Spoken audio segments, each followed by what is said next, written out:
அனைவருக்குமே வணக்கம்.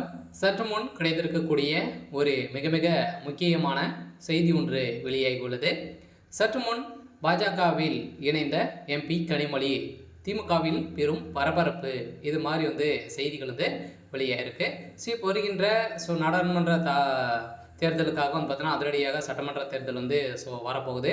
இந்த தேர்தலுக்காக பார்த்தீங்கன்னா அயராத திமுகவும் அனைத்து கட்சிகளும் பாடுபட்டு வராங்க இல்லையா. அனைவருமே பார்த்தீங்கன்னா கூட்டணிகள் எந்த கட்சி வைக்குதோ அந்த கட்சி தான் ஜெயிக்கும் அப்படின்றத அனைவருக்குமே தெரியும். இந்த நிலையில் இப்போ அதிரடியாக பார்த்தீங்கன்னா கனிமொழி அவர்களுக்கும் திமுகவுடைய ஆலமரமாக இருக்கக்கூடிய முதல்வர் ஸ்டாலின் அவர்களுக்கும் இடையே கருத்து வேறுபாடுகள் நடந்திருக்கு.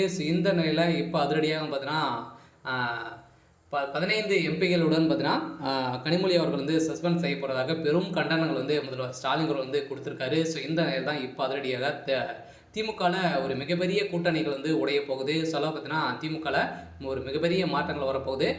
கட்டாயம் இப்போ பார்த்தீங்கன்னா முதல்வர் ஸ்டாலின் அவர்கள் அறிவிப்பு கொடுத்துருக்காரு. கனிமொழி அவர்கள் இப்போ பாஜகவில் இணைய போகிறதாக இப்போ பரவலாகவே பேசப்பட்டிருக்கு. இதை பற்றி இந்த வீடியோவில் நம்ம முழுமையாக பார்க்கலாம். அதுக்கு முன்னாடி நம்ம சேனலுக்கு இப்போ தான் நீங்கள் முதல் முறையாக வந்திருக்கீங்க அப்படின்னா மறக்காமல் நம்மளுடைய சேனலை சப்ஸ்கிரைப் பண்ணி சப்போர்ட் பண்ணுங்கள். வாங்க வீடியோக்குள்ளே போகலாம்.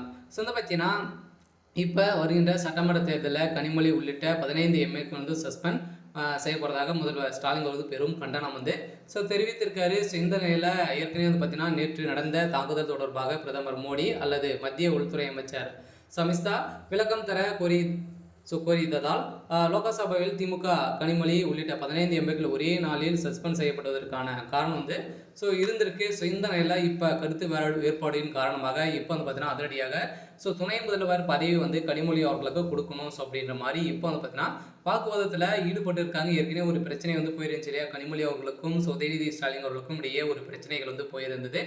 இந்த நிலையில் ஏற்கனவே நாடாளுமன்றத்தின் மீது 2001ஆம் ஆண்டுகால பயங்கரவாதத்தில் கொடூர தாக்குதல் நடத்தி தாக்குதலில் வீரமரணம் அடைந்த பாதுகாப்பு படையினருக்கு நேற்று வீர வணக்கம் பார்த்தீங்கன்னா செலுத்தப்பட்டது. அதே நாளில் நேற்றும் நாடாளுமன்றத்துக்குள் 5 பேர் கொண்ட கும்பல் நுழைந்து லோக்சபாவுக்குள் பார்த்தீங்கன்னா நாடாளுமன்ற வளாகத்தில் புகை பொருட்களை வீசி அங்கு மிகப்பெரிய சண்டையாகவே இருந்திருந்தது.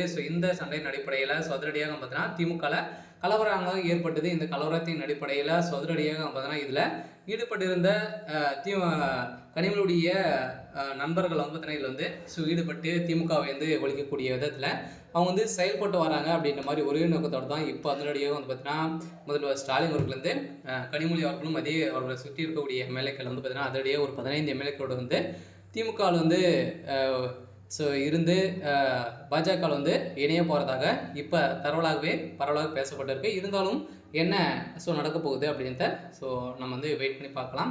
இது மாதிரி செய்திகளை தெரிஞ்சுக்கணும் அப்படின்னா மறக்காமல் நம்மளுடைய சேனலை சப்ஸ்கிரைப் பண்ணி சப்போர்ட் பண்ணுங்கள். தேங்க்யூ.